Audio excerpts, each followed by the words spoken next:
everyone. I'm Vic, and that's Nick, and we are MV Board Gaming, and today we are going to take a look at Microbrew. This game is designed by Nigel and Sarah Kennington, and it is a two-player game unless you play a different variant of it. It's published by One Free Elephant. Nick is going to do a brief overview of how you play, and then we're going to give our review. All right, sit back, crack open a cold one, and let's learn a little bit about running a brewery in Microbrew. This little game here is all about gaining loyal customers to your brewery. So here we have our mash pad right here. We're going to be able to influence this. It's a worker placement game, so we start with two meeples each. They are brewers.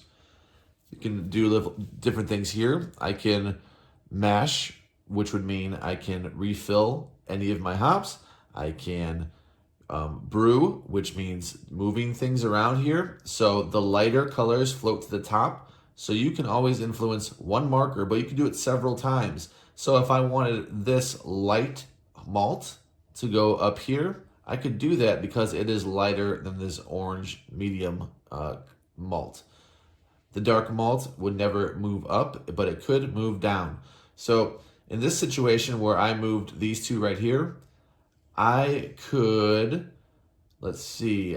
also, in this situation, I wouldn't move it down here because obviously the dark one will not go up. But this green one here is a hop. We both start with, both players, I'm set up for a two-player game. Both players do have one of these hops. They are like, they can go up, down, doesn't matter. They don't care about those rules. So I could, if I wanted to, I could move that over here and say that I'm just moving this orange right now. So I couldn't move anything else unless the orange moves as well. I can keep doing that. Basically, I'm trying to bottle one of these beers out here, or my private beer. I also have a loyal customer to start the game, but I would prefer to win over one of these right here because that'll help me, because again, the whole goal of the game is to get loyal customers. So if I already have this as a loyal customer, basically she's only going to pay me for beer, but she's already loyal to me, so I need to get more loyal customers. So that's mash that's brew is to move around your crush pad here, or your mash pad. We get break, which gives us $1. We have bottle, so that's what I was talking about here. A whole column. In this case, I would be brewing in order to try to match something right here. So you see, this has 4 of these dark malts.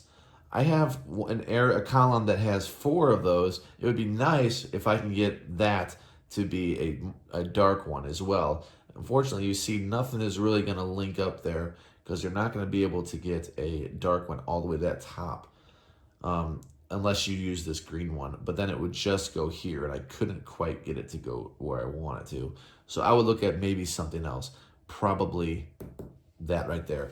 So I would want a whole column to be of yellow. So you can see how I can possibly do that, moving that up here. But then I'm going to have trouble because of this brown one here, so I'm in a little bit of a pickle. But that's the kind of scenarios you're going through with this, because there's a way to mitigate that too. You can also flush, which lets you get rid of these green ones, draw up. There's ways to do different things here. You can, another action you can do is advertise. That lets you spend money to, once you have something bottled and fermented, you can advertise. You can spend $4 plus how many ever, 4 times how many you have, how many loyal customers you have in order to advertise. That lets you get a loyal customer for that price, essentially, for the beer, even if it doesn't match what they have needs up here. You can come down here and you can spend various money to do different things. You can get more workers. You can see we have one sitting right here. You can upgrade, let you fill out this row, so it gives you more options and so on. Get more recipes out there. In this case, maybe that's what I would do. I would spend $2 if I had it. I would spend $2 and try to get another recipe out there, and one that I would actually own for $2 as well. That could help me. Serve is what you're gonna do when after the fermented. So the way this works, let's say I had this bottled and I had a full yellow here. Let's just say hypothetical that this entire column was yellow. I had influenced in such a way that it looked like this. I could then assign my brewer to serve, and I would take these yellow, and I would be able to pull this here and put all these light malts on this right here. And the way this works is now when this other player takes a turn, I can remove one of these malts. And then when I take a turn, I can remove one of these malts, and so forth until it's fully fermented. Now I can actually serve this, serve a customer. So when I assigned it to serve, it should have been bottle. Sorry about that. So it'd be bottle. Now I would assign it, if I have a worker, to serve. It might be next round because, I only have 2 workers. The thing is, though, if this other player did kick me out, they have the option. If they really needed the bottle, they could. I would then get my worker back. So that's really cool. However, you cannot kick your own person out. So I couldn't keep serving or keep doing the same thing over. The only one with two spots is brew, because that's pretty common where you want to mix things up on your board. And again, here you can see I have this gap. I don't fill it until I do mash. So different options here. You're going to keep playing until either somebody has 12 loyal customers, but most likely you're going to keep playing until this deck runs out. Once that does, you finish out that round and you play one more full round. And what you're going to do is you're going to see who has the most loyal customers. You're also going to treat this public objective right here as a loyal customer. So whoever has the most flags of these nations, so you can see they have different flags, is going to earn a loyal customer.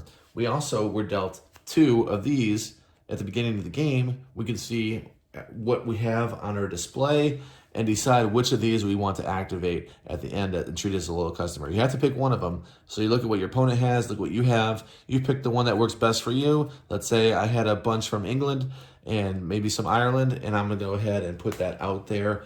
That is going to score. And my opponent's going to do the same exact thing. So it could help them. It could hurt them. You never know. So that's another way we're getting loyal customers. The tiebreaker is whoever has the most cash. Otherwise, cash doesn't matter. You can use it for advertising and these little abilities here. Then it's nice to have cash, but it's just a tiebreaker when push comes to shove at the end of the game. But that's how you're going to play Microbrew. Hey, welcome back. Let's talk about Microbrew. For this one, I am scoring it on a micro scale, so it is going to get a 7-9. I feel like this game packed a good punch for what it in this small box. I like the actions. I think the actions are clever. I don't feel like there's many wasted actions.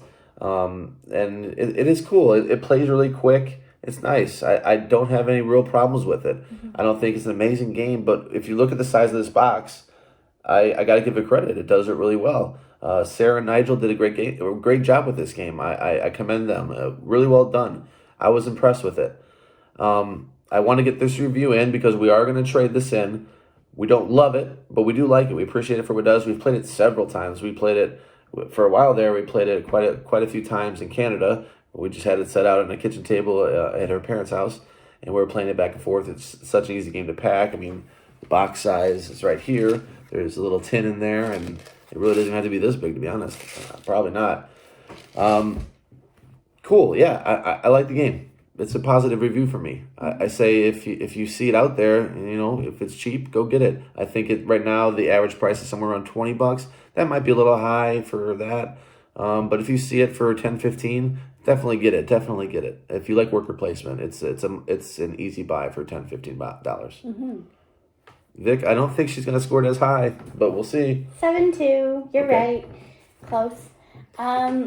I like this game for the same reasons that Nick mentioned. I like the thought that you have to put into where you're moving the hops. So you have to kind of think forward, and also looking and paying attention to what your opponent is doing so that you're not working on the same recipe or the same customer. Because there was a moment like when we played where somebody might take the recipe that the person was working towards, and you don't see that they were further or quicker to get that recipe or get that customer. So I do like that, and I do like that you can't just keep buying loyal customers. There's an element where you have to keep paying $4 and then $4 per existing loyal customer that you have already. So somebody who already has a head start on the loyal customers isn't able to just start buying them at the end and really overtake the lead. There is an element to that mitigates that, which is really thoughtful. Really good to travel with, and it's a cute game and a nice theme too. I mean, breweries and beer is always good. So yeah, I enjoy this game and I do recommend it, but we're just not going to keep it because we have too many games to play. The truth. Let us know in the comment section below what game you like to travel with or a mini-sized game that you enjoy. Like this video if you enjoyed it, and don't forget to subscribe to our channel if you haven't already. Thank you so much. Have a good one. Cheers.